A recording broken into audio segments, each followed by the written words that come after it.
Hello, আসসালামু আলাইকুম। সবাই কেমন আছেন? আশা করি সবাই অনেক ভালো আছেন। সো আজকে ফ্রাইডে আমরা আসলে অনেকদিন ধরে কোথাও যাওয়ার একটা প্ল্যান করছিলাম। আসলে কোথায় যাবো, কোথায় যাবো? আর আমি আজকে আহিয়াতকে প্রমিসও করেছিলাম যে আমি আজকে ওকে বের হবো ওকে নিয়ে। তো আসলে আমরা বেশি দূরে না, আমরা আসলে যাচ্ছি এশিয়া আন্তর্জাতিক আ বাণিজ্য মেলা আই থিংক। নামটা ভুল হলে সরি। তো আসলে বাণিজ্য মেলা পূর্বাচলে হওয়ার কারণে আমরা কিন্তু আর ওখানে যাওয়া হয় না।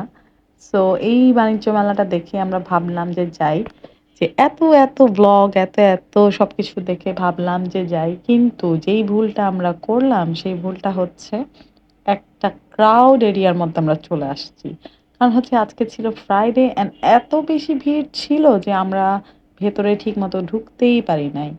এত স্টল ছিল, অনেক কিছু দেখার ইচ্ছা ছিল বাট আমরা ঢুকতেই পারি নাই। এত বেশি ভিড়, এত বেশি ধাক্কাধাক্কি, সবাই ধাক্কাধাক্কি খাওয়ার কোনো ইচ্ছা ছিল না।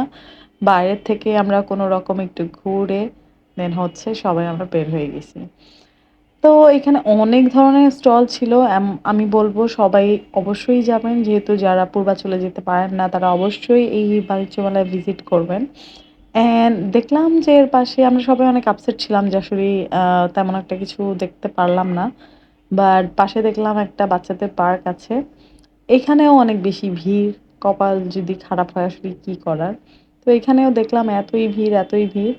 প্রত্যেকটা রাইডে ভিড়, প্রত্যেকটা রাইডে হচ্ছে সিরিয়াল ছিল অ্যান্ড অনেক টাইপের রাইড ছিল বাচ্চাদের জন্য। মানে মেইনলি বাচ্চাদেরই জন্য এটা।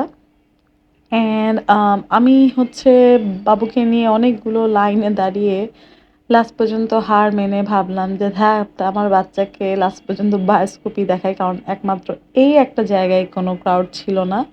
অ্যান্ড আমার বাচ্চাটা এটাতেই অনেক খুশি। আমার বেবি এটাতেই অনেক খুশি। কারণ হচ্ছে ও এরকম কিছু কখনোই দেখে নাই।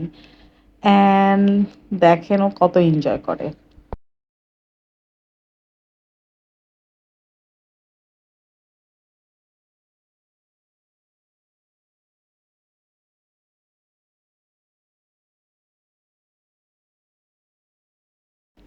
সো আমাদেরও অনেক ভালো লাগলো অ্যান্ড আমার বাবু খুবই এনজয় করছিল। কারণ আসলেই এরকম টাইপের কোনো কিছুই কখনো দেখে নাই। আর আমি আবার ওকে একটু হেল্প করছিলাম। এর মধ্যে দেখি এটার পার্টটা আসলেই শেষ। তো আমার বাবুর পা অনেক ব্যথা হয়ে গেছে অ্যান্ড ও বারবার বলছিল, "মা কোথাও চলো, বেবি সো হাংরি।" তো আমরা আসলে প্ল্যান করছিলাম কোথায় যাওয়া যায়। দেন হচ্ছে আমার ছোট বোন এবং আমার ভাস্তি প্ল্যান করলো যে স্টেশন 0 আই থিংক এটার নাম ছিল। তো এখানে চলে আসলাম। দেখলাম এখানেও ক্রাউড। আমাদের আসলে আজকে লাকটাই খারাপ ছিল। যেখানেই যাচ্ছি সেখানেই ক্রাউড। তো এখানে আমরা বেশি কিছু একটা খাবো না। অ্যান্ড আমরা একটা পিজ্জার অফার ছিল। তো এই অফারের জন্যই আসলে এখানে আসা। ওদের সবই ওদের প্ল্যান। আমি আসলেই ওদের এখানে কখনোই খাইনি। অ্যান্ড আমার বেবিকে ওরা আগেই ফ্রেঞ্চ ফ্রাই সার্ভ করে দিয়েছে। কারণ ও খুব জোরে চিৎকার করছিল, "মাম্মি আই এম হাংরি, আমি ফ্রেঞ্চ ফ্রাই খাবো। আমার ফ্রেঞ্চ ফ্রাই কোথায়? আমার ফ্রাইড চিকেন কোথায়?" তো এজন্য ফ্রেঞ্চ ফ্রাইটাই আগে দিয়ে দিছে। আর এই হচ্ছে আমাদের সেই pizza buy one get one.